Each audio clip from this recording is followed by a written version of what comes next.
सुभद्रा योजना को नहीं एबे बड़ अपडेट आसी अपेक्षा कले भी एम को मिलबनी सुभद्रा टंका से नहीं घोषणा कर मुख्यमंत्री।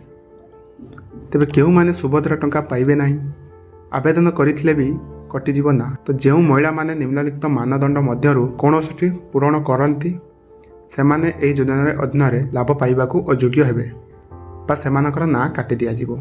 सुभद्रा योजना सामिल हेबाकू थिबा महिला मानकर बयस 21 वर्ष कम हो नथिबा आवश्यक।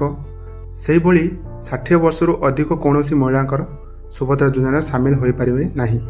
से भली कौनसी महिला मासक मोट 1500 टंका किंबा वार्षिक मोट 18,000 टंका बा ताठारु अधिक कौनसी राज्य किंबा केंद्र सरकार योजना यथा पेंशन छात्रवृत्ति इत्यादि सहायता ग्रहण करिसेंती तो सेमाने सुभद्रा टंका पाइबा पाई योग्य बा विवेचित हेबे नाही। जड़े महिला निजे किंबा तांकर निजर परिवार सदस्य वर्तमान किंबा पूर्व संसद किंबा विधानसभा सदस्य होइथिबे तो सेमाने सुभद्रा योजना रे सामिल होई परिबे नाही।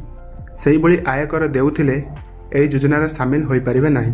भारत सरकार किंबा राज्य सरकार अधीन रे थिबा जेकोसी अंडरटेकिंग बोर्ड स्थानीय संस्था किंबा संगठन नियमित स्थायी चुक्तिभित्तिक कर्मचारी भाव नियुक्ति किंबा अवसर पर पेंशन ग्रहण करुथिबे जदि एही योजनार अन्य समस्त मानदंड पूरण करुथिले तेबे पारिश्रमिक ग्रहण करुथिबा समस्त कर्मचारी एवं आउटसोर्सिंग एजेंसी मध्यरे नियोजित समस्त कर्मचारी एही योजना अधीन योग्य विवेचित हेबे।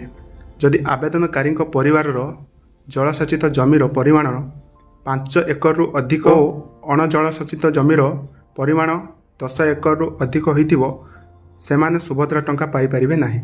सेही भली ट्रैक्टर मिनी ट्रक छोट वाणिज्य जान अन्य समान हालुका सामग्री जान व्यतीत 4 चकिया गाड़ी थिले सुभद्रा टंका पाई परिबे नाही। तो यही तो थिला छोटिया अपडेट डिफरेंस। आशा करछि आपन को भल लागिथिबो। यदि भल लागिथिबो ता लाइक टी निश्चित करिवे एवं चैनल को सब्सक्राइब करनथले सब्सक्राइब करदेबे।